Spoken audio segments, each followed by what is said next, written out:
Bismillahirrahmanirrahim. Assalamualaikum warahmatullahi wabarakatuh. Di video kali ini nih, admin kembali berbagi informasi seputar CASN, yaitu baik CPNS maupun P3K. Nah, untuk P3K-nya sendiri, admin akan bagikan buat rekan-rekan yang dinyatakan gagal atau tidak mendapatkan formasi. Jadi silahkan disimak videonya dengan baik, jangan di-skip agar tidak salah dalam memahami informasi yang admin bagikan. Jika ada suara-suara berisik, abaikan saja rekan-rekan ya. Oke, informasi pertama admin akan bagikan terlebih dahulu untuk CPNS. Nah, ini buat teman-teman yang ingin daftar CPNS atau yang masih berusia 35 tahun untuk melihat peluang. Ini peluang teman-teman ya. Nah, misalnya di sini teman-teman admin contohkan untuk S1 Teknik Informatika. Nah, untuk S1 Teknik Informatika ini cukup banyak dibutuhkan ya. Nah, meskipun ada satu instansi, ada juga yang banyak. Nah, contohnya di sini untuk instansi Setjen Komisi Pemilihan Umum. Nah, teman-teman bisa lihat ini ada di kebutuhannya ya 32 untuk jabatan penata kelola sistem dan teknologi informasi. Nah, ini luar biasa teman-teman ya. Formasi sebanyak ini wow. Wow sekali teman-teman ya. Karena kenapa? Di beberapa instansi, misalnya di sini di zona Gorontalo, di sini cuma dilihat atau dibutuhkan cuma satu formasi saja disediakan teman-teman ya. Nah, ini zona Jambi juga sama, cuma satu. Oke, ini rata-rata satu tadi. Nah, ini ada lagi Sekretariat Jenderal KPU ya. Pranata Komputer Ahli Pertama. Nah, ini 37 juga. Nah, ini teman-teman ya. Nah, bahkan di sini kalau kita lihat total datanya di sini ada 885 teman-teman ya.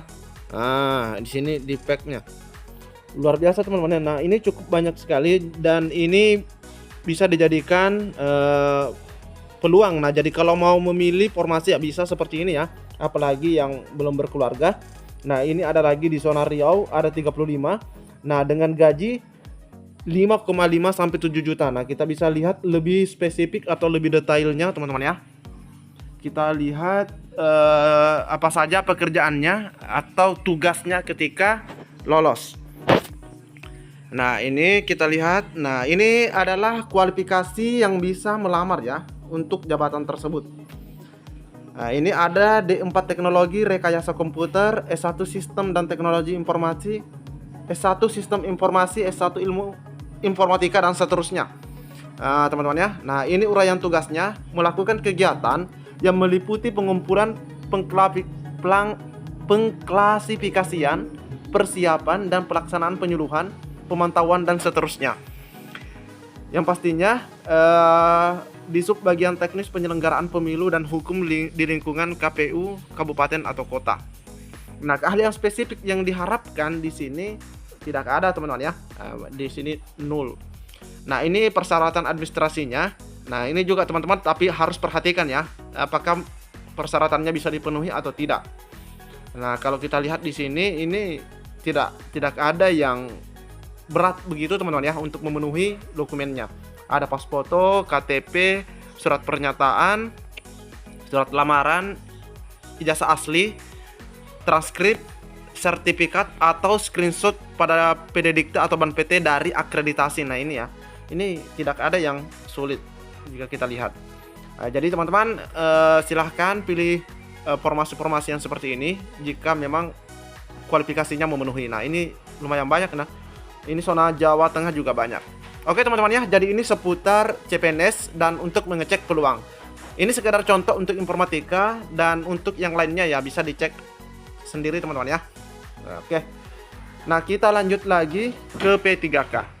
Nah, Kemenpan RB mengatakan bahwa honorer yang tak lulus seleksi, nah ini ya di Kemenpan RB dikatakan bahwa honorer yang tak lulus seleksi P3K 2024 bisa dipertimbangkan jadi pegawai paruh waktu. Nah, ini 26 Agustus informasinya. Ini dikutip dari media Kompas. Pegawai non ASN atau honorer yang tidak lulus seleksi P3K 2024 bisa memiliki kesempatan untuk jadi pegawai paruh waktu ASN P3K part-time.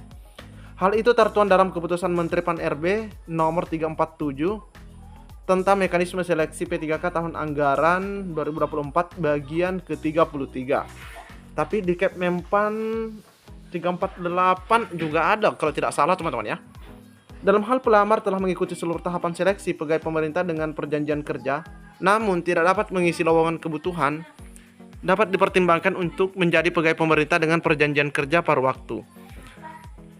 Nah, sebelumnya PLT Deputi Bidang SDM yaitu Bapak Abbas Subagja mengatakan honorer yang mendapatkan peringkat terbaik namun belum sesuai dengan lowongan formasi juga dapat diangkat jadi P3K paruh waktu.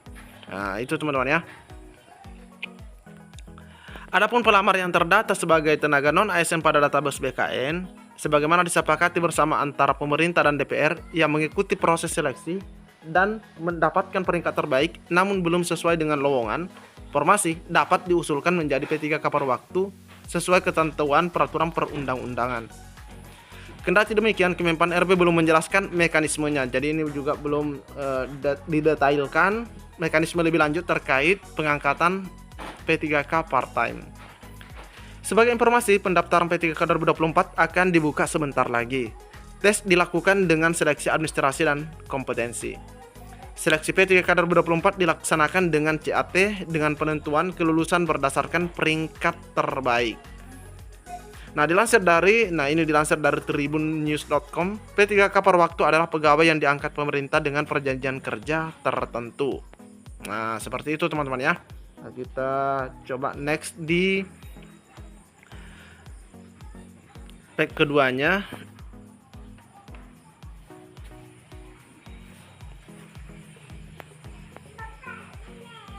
Jam kerja, nah ini untuk part time jam kerjanya juga lebih singkat dari jam kerja pada kerja ASN pada umumnya, yaitu selama 4 jam saja. Jadi jam kerjanya cukup 4 jam. Pembobotan seleksi kompetensi P3K, nah ini jumlah soal keseluruhannya ada 145 butir soal. Nah ini sudah dijelaskan teman-teman. Nah, ini juga sudah sering kali dijelaskan. Nah ini pastinya teman-teman sudah paham terkait hal ini. Pembobotan nilainya juga sama ya, benar bernilai 5 dan salah atau tidak menjawab bernilai 0 di sini. Oke teman-teman ya, kita lanjut lagi, masih ada informasi dari Badan Kepegawaian Negara. Nah, sebelum kita ke informasi dari BKN, nah kita kembali coba cek di Kepmenpan 348 tahun 2024 terkait mekanisme seleksi P3K untuk guru. Nah, di sini juga dijelaskan buat yang yang gagal begitu teman-teman ya. Di sini memang sudah dijelaskan bahwa mereka itu akan masuk ke dalam kategori part time. Kita coba lihat di sini.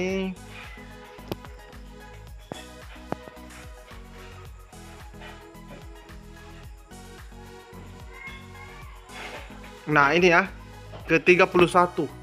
Nah, di sini di diktum ke-31 dikatakan bahwa dalam hal pelamar telah mengikuti seluruh tahapan seleksi pegawai pemerintah dengan perjanjian kerja, seluruh tahapan seleksi misalnya dari seleksi administrasi sampai dengan seleksi kompetensi teknis maupun seleksi kompetensi teknis tambahan ya, SKTT.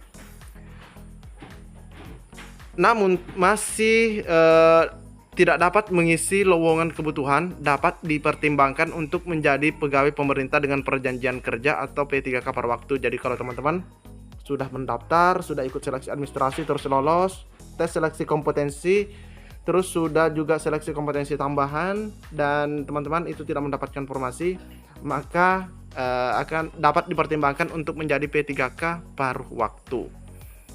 Seperti itu teman-teman ya. Kebutuhan bagi pelamar sebagaimana dimaksud pada diktum ke-31 diusulkan oleh pejabat pembina kepegawaian atau PPK kepada menteri. Nah, itu aturannya. Jadi yang gagal itu ada harapan untuk masuk ke part time dengan jam kerja itu cuma 4 jam. Seperti itu. Nah, kita next. Nah, selanjutnya dari BKN buat teman-teman yang mendaftar CPNS. Nah, ini ada 13 menit yang lalu terkait pendaftaran di hari ke-7. Di sini diinformasikan, cek perkembangannya hari ini dan pastikan segera akhiri pendaftaran setelah submit seluruh persyaratan. Nah, di sini data BKN per 26 Agustus. Data saat ini yang sudah mendaftar ada 727.000. Ini di hari ke-7 teman-teman ya, pembukaan. Yang sudah submit ada 113.785, dan yang dinyatakan lolos verifikasi ada 25.120. Jadi yang sudah dicek 25.120, dan yang dinyatakan TMS ada 9.036. Seperti itu teman-teman ya. Jadi ini sudah banyak yang daftar, sudah banyak yang menyelesaikan pendaftaran, dan sudah ada yang MS, namun ada juga yang TMS, seperti itu. Oke, cukup sekian. Assalamualaikum warahmatullahi wabarakatuh.